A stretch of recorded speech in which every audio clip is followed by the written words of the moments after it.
Et un abonné qui m'a récemment écrit pour me parler de ses inquiétudes par rapport à la taille de son pénis qu'il trouvait assez, assez petite.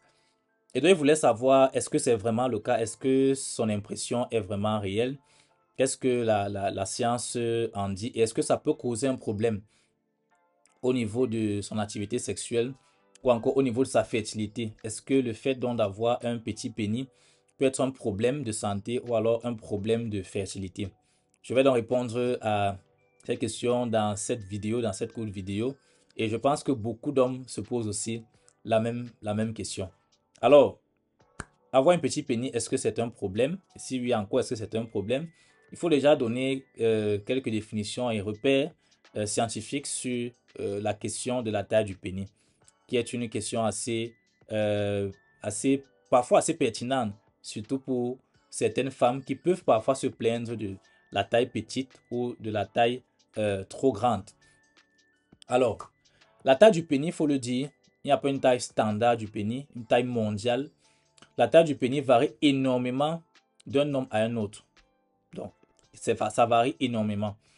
Selon plusieurs études, dont certaines études publiées par le British Journal of Urology International, qui est le journal britannique des urologues, donc ceux qui s'occupent donc des problèmes du pénis, la taille moyenne d'un pénis en érection est d'environ 13 à 14 cm lorsqu'il est en érection. Et la taille donc au repos, lorsqu'il n'est pas en érection, donc la taille d'un pénis flasque est en moyenne dans cette étude. Et sur les personnes, les centaines de personnes sur laquelle l'étude a été faite, c'était de 9 cm au repos. Donc, on parle d'un micro-pénis uniquement si la longueur en pleine érection du pénis est inférieure à 7 cm. C'est là qu'on peut parler, qu'on peut juger que votre pénis est de petite taille. Donc, vous pouvez avoir l'impression qu'il est de petite taille, mais si vous le mesurez lorsqu'il est en érection, vous vous rendez peut-être compte que ce n'était qu'une impression. Donc, est-ce que ça constitue un problème médical en soi? Il faut dire que dans la grande majorité des cas, ce n'est pas du tout un problème médical. Un petit pénis n'a, par exemple, pas d'impact, que ce soit sur la miction, dans le fait de pouvoir uriner normalement, ou encore sur la fertilité. Donc, ça ne peut pas vous empêcher de procréer, d'avoir des enfants. Et tant que le pénis fonctionne normalement, ça ne cause pas de problème. Donc, si votre pénis entre en érection normalement, si votre éjaculation se fait normalement, et si vous n'avez pas de gêne de dyspareunie, par exemple, de douleur lors des rapports sexuels, cela, en principe, ne devrait pas vous être un obstacle. La taille du pénis ne devrait pas être un obstacle pour la procréation ou la fertilité. Donc, le problème ne se situe pas au niveau médical ou au niveau de la capacité à procréer. Le problème est souvent beaucoup plus psychologique. Le problème n'est pas trop physique, il est psychologique. Donc, ce qui arrive souvent, c'est que beaucoup d'hommes vont se comparer à, soit peut-être à d'autres hommes autour d'eux, ou en général même à des normes faussées ou des idées faussement répandues à travers notamment des films, des rumeurs ou des films pour adultes, ce qui va donc contribuer à une certaine altération, une baisse de leur confiance en soi, puisqu'en se comparant, ils auront l'impression que ce qu'ils voient ou ce qu'ils entendent dans les rumeurs est beaucoup plus long, beaucoup plus gros que le leur. Et donc, ça va leur donner le sentiment qu'ils ne sont pas ils sont pas à la hauteur de ce que les autres hommes sont. Donc, c'est un problème beaucoup plus psychologique que médical. Et donc, quelques aspects, toujours dans la psychologie, liés à la sexualité. La satisfaction sexuelle ne dépend pas uniquement de la taille, ça il faut le dire. La satisfaction sexuelle lors du rapport va dépendre sur le plan donc médical et même psychologique de la communication, des échanges, des préliminaires, de l'endurance pour certains cas, ou même de la compréhension du partenaire qui va aussi, tous ces éléments vont jouer un rôle beaucoup plus important que la simple taille du pénis. Il faut savoir que le vagin, par exemple, est très sensible, mais beaucoup plus dans ses premiers 4 à 5 centimètres. Donc, à son entrée au début, dans les premiers centimètres.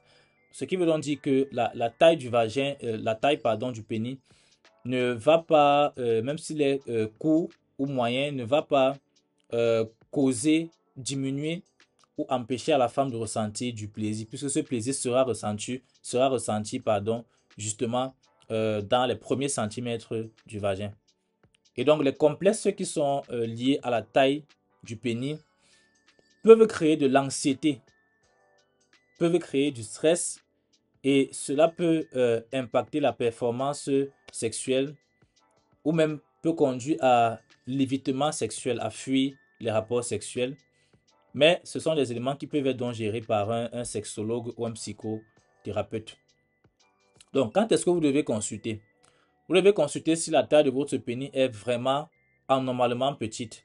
Donc, si vous avez un micro-pénis qui est confirmé médicalement, il ne s'agit pas d'avoir l'impression que votre pénis est petit, mais il faut effectivement que médicalement ce soit confirmé qu'il soit petit. Là donc vous devez consulter selon les critères que je vous ai donnés en début de vidéo.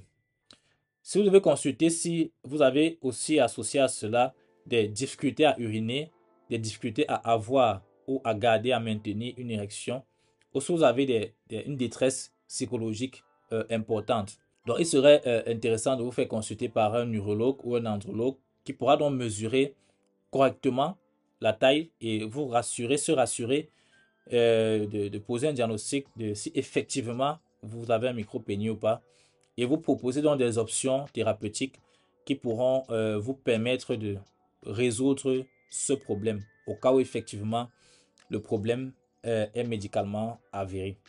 Donc en conclusion, avoir un petit pénis n'est pas un problème médical, encore moins un problème sexuel dans la majorité des cas. À moins que vous ayez une partenaire qui a besoin ou qui réclame pour être davantage satisfaite d'un pénis plus long. Mais en soi, ce n'est pas un problème médical ou sexuel. Le plus important, donc, c'est les différentes fonctions physiologiques et de procréation et sexuelle que votre pénis pourrait exercer. S'il exerce ces fonctions normalement, en général, il n'y a pas de problème.